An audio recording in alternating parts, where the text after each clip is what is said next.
Amis lecteurs des livres inspirés, bienvenue à tous. Nous sommes en train de lire un livre, Marcher dans le miraculeux de l'homme de Dieu, le bishop David Oyedepo. Et nous avons déjà abordé les 5 premiers chapitres. Aujourd'hui, nous abordons le chapitre 6, intitulé « Connexion par l'Esprit ». Marcher dans le miraculeux, connexion par l'Esprit. Mais vous recevrez une puissance, le Saint-Esprit survenant sur vous, et vous serez mes témoins à Jérusalem, dans toute la Judée, dans la Samarie et jusqu'aux extrémités de la terre. Acte 1, le verset 8. Le Saint-Esprit est le producteur des miracles sur terre aujourd'hui. Cela veut dire que, bien que vous soyez faiseur de miracles en vertu de la rédemption, votre identité ne deviendra jamais une réalité tant que le Saint-Esprit ne vient pas sur vous. Il est donc impossible de séparer les signes de l'opération de l'Esprit de Dieu. Moïse était un homme puissamment utilisé par Dieu pour faire des prodiges en Égypte. Et la Bible nous révèle son secret ainsi. Je descendrai et je te parlerai. Je prendrai de l'Esprit qui est sur toi et je le mettrai sur eux, afin qu'ils portent avec toi la charge du peuple et que tu ne la portes pas à toi seul. Nombre 11, 17. Tous les miracles que nous voyons Moïse faire étaient en fait l'œuvre du Saint-Esprit. Que dire de Jésus, le Moïse du Nouveau Testament? Il doit avoir fréquenté assidûment la synagogue comme tout jeune garçon juif. Il était certes dévoué, mais toujours pas distingué. Ce ne fut qu'après qu'il soit revêtu en Galilée dans la puissance de l'Esprit que le miraculeux se mit à trouver une pleine expression à travers lui. Jésus, revêtu de la puissance de l'Esprit, retourna en Galilée et sa renommée se répandit dans tout le pays d'alentour. Luc 4, le verset 14. Et que dire de ses disciples? Ils étaient tous cloîtrés, la peur et la timidité au ventre, dans la chambre haute après que Jésus soit monté au ciel.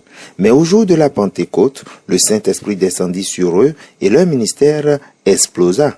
Ce fut l'arrivée du Saint-Esprit qui les propulsa dans le domaine des miracles notables. Il les fit sortir de leur peur pour les feux des projecteurs. Quand il avait guéri l'homme infirme à la porte dite la Belle, le monde reconnut qu'il avait été avec Jésus. Vous ne pouvez pas devenir un signe tant que le Saint-Esprit ne vient pas sur vous en tant que chrétien. Vous demeurez sous un éteignoir dans votre business et votre ministère jusqu'à ce que le Saint-Esprit arrive. Mais quand il vient enfin sur vous, vous commencez à connaître du profit dans tous les domaines de la vie. Or, à chacun la manifestation de l'Esprit est donnée pour l'utilité commune. 1 Corinthiens 12, le verset 7. Parlant de Jésus, Jean 2, 11 dit: Tel fut à Cana en Galilée le premier des miracles que fit Jésus. Il manifesta sa gloire et ses disciples crurent en lui. Nous pouvons par conséquent conclure en toute assurance que les miracles de Jésus avaient commencé avec la manifestation de l'Esprit.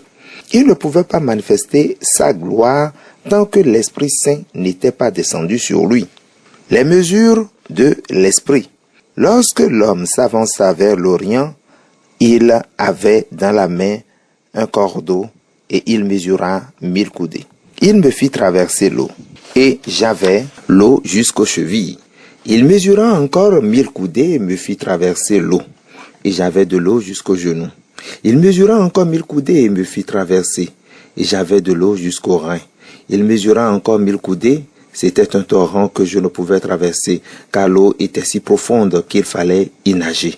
C'était un torrent qu'on ne pouvait traverser. Ézéchiel 47, 3 à 5. La connexion de l'Esprit est donc, comme mentionné plus haut, le commencement de votre manifestation. Les différentes mesures déterminent aussi les degrés de votre manifestation. Nous commençons donc tout par la nouvelle naissance. Il est impossible de dire à la nouvelle naissance, Jésus est Seigneur, sans la conviction du Saint-Esprit. 1 Corinthiens 12, 3. Puis nous prenons un pas supplémentaire par le baptême du Saint-Esprit. Au jour de la Pentecôte, le peuple avait demandé, « Hommes frères, que ferions-nous » Pierre leur dit, « Répentez-vous et que chacun de vous soit baptisé au nom de Jésus-Christ pour le pardon de vos péchés et vous recevrez le don du Saint-Esprit. » Actes 2, 37 à 38. Il existe donc un baptême faisant suite à la repentance. Quand j'avais donné ma vie à Christ, je fus conduit à Christ par une évangélisation. Il me fit dire que j'étais entier à Christ et que je n'avais pas besoin du baptême du Saint-Esprit. J'étais d'accord avec tout ce qui me fut enseigné. C'est aussi pourquoi j'avais souffert des mêmes maux que mes enseignants. Mais un jour, j'étais en train de prier et m'étais surpris en train de dire « Saint-Esprit, si tu es quelque part, viens vers moi, car je ne suis pas sûr de cette chose. » C'est ainsi que je fus rempli du Saint-Esprit. J'avais parlé une langue étrange, mais oh combien rafraîchissante. Et je savais qu'elle ne pouvait être que de Dieu, parce que le diable n'apporte aucun confort à quiconque. Beaucoup de grands hommes de Dieu continuent donc d'être enfermés dans leur doctrine de suffisance aujourd'hui, demeurent pratiquement impuissants par voie de conséquence. Le niveau faisant suite au baptême de l'Esprit est l'onction. C'est la capacité active du Saint-Esprit. Bien que né de l'Esprit, Jésus-Christ ne pouvait pas manifester sa gloire tant qu'il ne fut pas oint du Saint-Esprit. Il ne fut connu que sous l'étiquette de fils du charpentier pendant 30 ans, sans une réalisation exceptionnelle à mettre sur son compte, jusqu'à ce que l'onction vint sur lui. Le Saint-Esprit est la fontaine du miraculeux. Voilà pourquoi Jésus ne pouvait pas démarrer son ministère tant qu'il ne fut pas oint de l'Esprit. Mais quand l'onction vint, il demanda un jour, alors qu'il était perdu dans une foule épaisse, « Qui m'a touché ?» Pierre lui dit, « Maître, la foule t'entoure et te presse. » Et tu dis, « Qui m'a touché ?» Mais Jésus lui répondit, « Quelqu'un m'a touché, car j'ai connu qu'une force était sortie de moi. » Luc 8, 45 à 46. Cette vertu ou force dont parlait Jésus est aussi ce que nous appelons onction. En d'autres termes, une vertu sortie de lui pour aller accomplir un signe ailleurs. Une fois qu'il y a un flot d'onction, il est obligatoire d'avoir une manifestation des signes et de merveilles. Les apôtres ne pouvaient faire aucune percée dans leur monde du miraculeux sans avoir été préalablement remplis du Saint-Esprit au jour de la Pentecôte. En résultat à ce remplissage, il guérit l'homme infirme de la porte la belle au chapitre 3 des Actes. Au chapitre 4, ils désirèrent un accroissement dans la mesure de l'esprit dans leur vie. Alors, il se mit en prière. Et maintenant, Seigneur, vois leurs menaces et donne à tes serviteurs d'annoncer ta parole avec une pleine assurance, en étendant ta main pour qu'ils se fassent des guérisons, des miracles et des prodiges par le nom de ton saint serviteur Jésus. Quand ils eurent prié, le lieu où ils étaient assemblés trembla. Ils furent tous remplis du Saint-Esprit et ils annonçaient la parole de Dieu avec assurance. Acte 4, 29 à 31. Le résultat de cette prière est relaté dans Acte 5, 12 ainsi. Beaucoup de miracles et de prodiges se faisaient au milieu du peuple par les mains des apôtres. Ils se tenaient tous ensemble au portique de Salomon. Le résultat de l'onction du Saint-Esprit sur leur vie fut une explosion des signes et merveilles. Mais il y a un autre niveau ou mesure d'esprit. Jésus le révéla lorsqu'il dit, « En vérité, je vous le dis, celui qui croit en moi fera aussi les œuvres que je fais, et il en fera de plus grandes, parce que je m'en vais au Père. » Jean 14, le verset 12. Mais comment pouvons-nous faire des œuvres plus grandes que celles qu'il fit, si nous n'avons pas accès à la même source de signes que lui? Jésus avait l'onction du Saint-Esprit sans mesure, et c'est sur ce compte qu'il faut mettre le ministère unique qu'il eut. Jean 3, 34. Si nous voulons donc faire les œuvres qu'il fit et de plus grandes encore, cela veut dire qu'il nous faut avoir accès à l'onction sans mesure qu'il avait. Ézéchiel 47, le verset 3 à 5 peint une image graphique de l'onction du Saint-Esprit. C'est le verset 5 qui décrit le niveau immesurable de l'onction. Il mesura encore 1000 coudées. C'était un torrent que je ne pouvais traverser, car l'eau était si profonde qu'il fallait y nager. C'était un torrent qu'on ne pouvait traverser. Ézéchiel 47, le verset 5. Vous pouvez avoir accès à l'onction du Saint-Esprit sans mesure. Quand vous avez cet entendement, vous vous surprenez à produire des signes à volonté.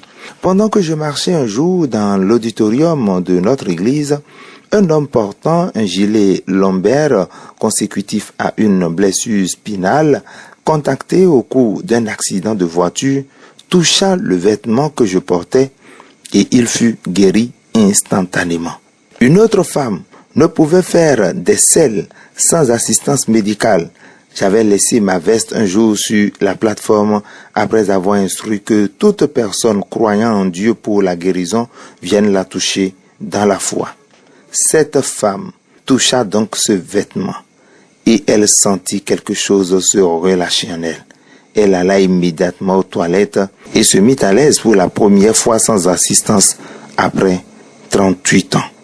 De telles manifestations ne sont pas des trucages pour amener les gens à l'église. Non, ce sont des preuves divines du flux de la vertu de Dieu. Chers amis, la manifestation de l'esprit est votre billet de commandement du surnaturel. Voilà pourquoi vous devez désespérément désirer une gradation dans la mesure de l'esprit sur votre vie.